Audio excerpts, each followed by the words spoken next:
Channel asida wari tabiriba mayam pumnamaktagi mateng amta nijage madudi adom adomgi nakongda wari sipaduna tahalliba isal asigi channel amakak leije hariba channel asi mayamna like share subscribe tawbiram channel sidagi makhal mathel goiba dialogue amadi WhatsApp status oiba yaba video sing phangbigani Thoibi Mangang haina lairiba channel asigi link description da hapsaramge mayam sungsoi choidan changbiram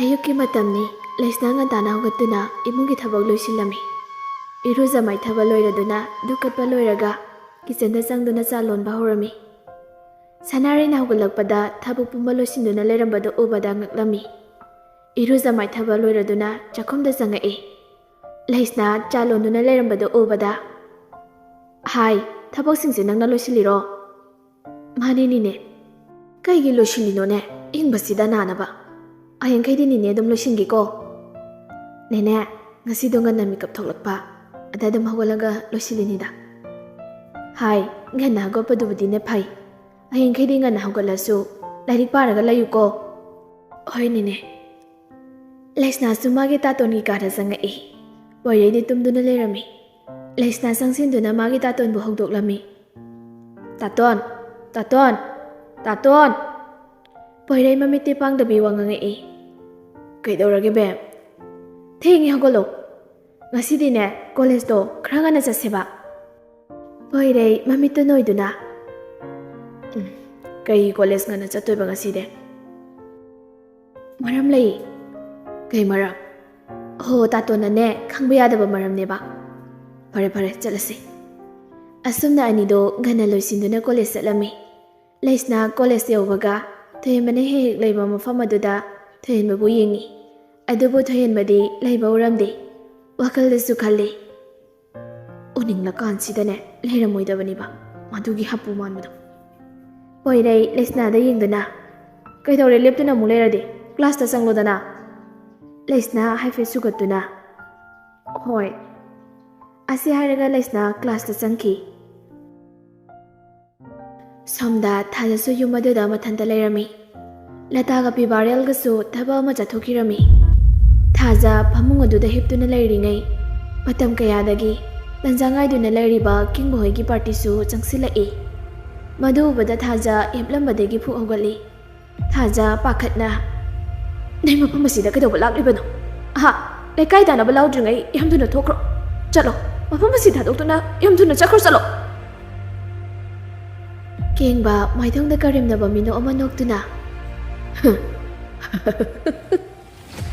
Ngasidi nang buaygi khuttagi kanana kanba ngamdawrige Ngasidi nangse aigi oiradabani aigi Asi haiduna hauna hauna nokli Thaja sauna kengbagi mamaida khupangna thage haiduna tawrami Adubu kengbana thajagi makhutto taphaki Aduga maithongda ahautaba mino amanokduna Nangi na mabu haliba misakto nang masak khangindro Nangi na mabu haliba do ekoina ni ekoina Thaja kengbo bu sauna yingduna karigi dama ai mabu haliba no Nangbo ai gi oiba phangnaba ai na nangi na mabu hatbani adubu ngaside ishorna nangbo ai gi oinaba tanja pibire Kuina ikaw lang laba koy moni ngasidi lairang lahi pina takkani asi haiduna kengbaga lakminariba nupasing aduso mapalda thokinaba hairami aduga khabana thajabu nupi oibagi ikai khumnaba manganaba honarai thajasu kengbubu inthungnaba kayara hotnajai adubu ngamlamde thaja table da lairiba ahi khairambagi thangadu urai wakaldasu khali Isorna ngasidi imahat bagi lamut kumnaba tanjada aikonda pibirabani ai tanja asi mangalawrige asi khandana thangado makhutuna yamna wana lamduna lawraga kengbagi pukseta hanjin hanjin thilami kengba makhutuna thajana thangna thilakpa mapaduda paiduna leimaida haitagi kengbana wana khangbadu uraga thaja mamit peni yingli masindasu hairi ima ngasidi na sana ima hatpagi laman khumle haujikti nasa sirabasu yare ima asi haiduna angaubi amagum kana nokli Thajana kana nokpado taraga mapanda lairiba nupasing ado sangaktuna ihingi tawramliba mataw ado ubada pakhatna idaw asi hairaga kingmagi manakta makhoi loina sinsilai mamanaba amana masigi mihat pise phau mamanaba sing adusu nupi adubu phanaba haiduna tawrami adubu Thaja yam heina ka adubu mapandagi loktoksilami aduga Thaja mafam adu thadoktuna chenkhirami somdasu leisna thoyenba college laktabaduda masado tafung khanglamde thoyenbaso yamna uninglami college loiduna yumda hannaba haiduna garida kakhatlami leisna poireida yengduna taton kedorage yambung thoyen boida amdu chalusi poirei ngakna thoyen boidadi kedoba chatoiba leisna tapna aina ngarang tokibado ado lale haijage tawbani adugi oiredi college la kanda hayu kaino tatwa nangno bu phata tawno nangi di Thaja aina unhanba sili natro poirei nokfe tawduna nangi se thoyenba pam leiro pam de jo pam malida pam de habane taton aidi asengba haidrdi chatloi asengba haidrdi chani leisna lele tawduna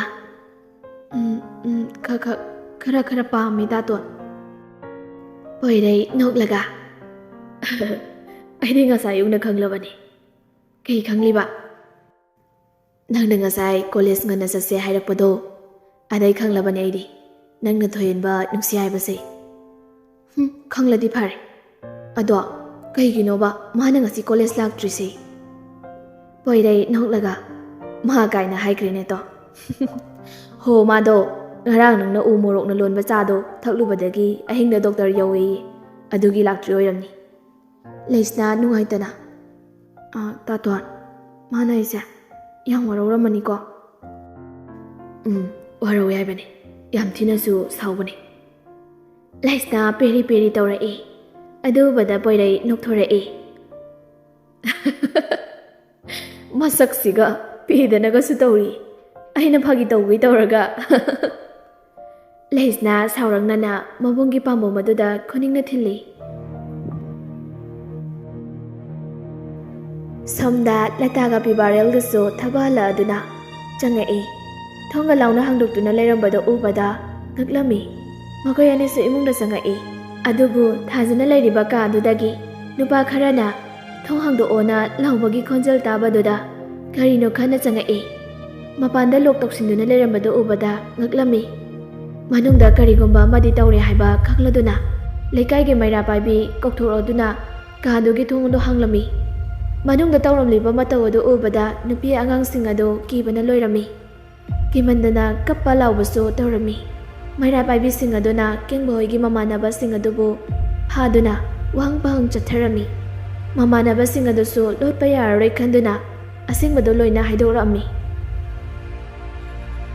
maira paibi mayamduna kingbagi mamanaba singadubu phurami aduga police kauduna mamanaba singadusu phakirami kingbagi hasiba haksang adusu postmortem tawnabagi damakta police na pukhirami maira paibi singaduna maira sangda meeting tawrami leikai miyamna asumna ware tanarami Thajana masa kanjanabagi damak kingbu hatpani aduna Thaja mara leite aduna mangonda dandi piba yaroi asumna lepnarami somda poirega leisnaga so thoyen boida laami thoyen bagi mama tampa so tholei poirei ubada tampana nokfe tawduna haima ibungo poirei nanglaidana chango ibe masina kanano mama ichan nupine aikhoi ninegi mocha nupine tampa nokfe tawduna haima masak pon thongna phajakreda ichadi kari mingkauge leisna tapna leisna kawi mama isadi mingsu phajai saksisu phajai Poirei noktuna. Atubudi aigi janidana. Mabungai laudana fajarini mama. Asi hairaga noklami. Asumna leisnaga poiraiga so thoyenmagi kada sangai. Thoyenba longna hiptuna phone metli. Thong hangbado ubada mamituna haifet yengai. Poirai ubaduda phone mu yengki. Poiraigi tungda leisna inara ami. Adubu thoyenbadi leisna yauri haiba khanglamdi. Poirai thoyenbada yengduna. Kaigino nangna college ka laktriduna. Thoyenba phone yengna. Kamai laktuino nachanupi hingchabiduna chada umuruk tapte hapchilaga pitharabnina. Poirai noktuna. Nangsu morok to saradi chada thonu yadro. Ho nungsibagi thakliba nung. Hairaga mamai do poirai da yengai. Leisna leptuna lerambada ubada pungangai. Noksinaduna. Nangsu yaurai. Leisna tapna. Hoi. Poirai thoyenbada yengduna. Aikoi leisna na noida chatlusena laini. Ada noi ani wari sanaramuko. Ei makada isingumta thauki. Asi hairamaga poirai makada kumkri.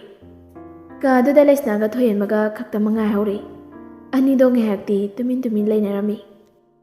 Thoyenbana asikpadubu thugaiduna hairei. Phamosida. Leisna tapna.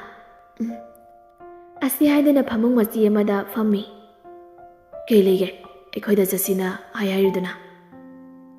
Yamunguna bagi adugi tatonda jasina haiba. Aigadi kaigi unaningiba. Ngarang aina yamungi sada moro hapada. Adugi ayam laalena aigena lakini. Oh, adugi de kaisu kandida. Nangna ibu nungsidabagi ainadabagi. Aigi sada moro hapani haibasu ai khangi. Leisna tapna. Ai matung haparoi. Kaige. Leisna ikairap tawduna hairei. Ai nang nungsirei adugi. Thoyenba leisna na hairakliba tabada ngakpusu phaurami. Aduga haraubasu phaurami. Adubu haraubadudi leisna ki mamangdo thoklamde. Yareda. Aibu haraunaba haizilano. Haizinbanati yambok. Ayamung nungsirei. Adudi papimta tawrone. Nungsi de khangnaba. Leisna mamin ani do khanglaw law thorei. Adune nungsi dana nungsi kaina haizile. Asingki nungsiye. Adudi papi tawrodana. Asumna thoyenbana leisna da papi tawro haiduna laknarami. Leisna magi nuksibasi asengba nuksibane haiba khangalage haibagi matagum. Nupa magi manakta tamna changsilai.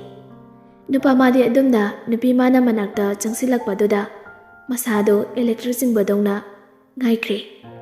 Leisna changsinduna thoyenbagi makhazaida papi tawrami. Aduga ikairaduna leisna do kadudagi chenthokirami. Thoyenba magi thamoi mapadu paiduna phamung aduda longna haithaki. Somda thajasu makhoi khulgi miyam changduna thirami. Adubu phangba kawbadi leite. Lataga pibarel gasu matha sabana loiri. Pibarel sofada matha sana phamli. Lata su sangaktuna. Moi pabo. Haujibu kamai toksige. Thajadubu karaidanu mana leiramdoisibo. Adunini mama aina khalibase. Patanungda amuk thoklamgadrana pakhatlibanine. Mi singse phatsu phatkidedako. Thajana halamibado pharabani. Ai oirabasune mangakto kaklaga hatkadabani.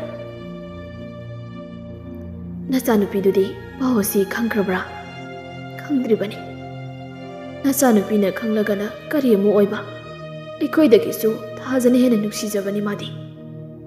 Aduni aina khalibasisu. Ado moi babong isa Thoibida haibetang haibibanadi phatro. Ngaiko. Phangdra kandane hairasi.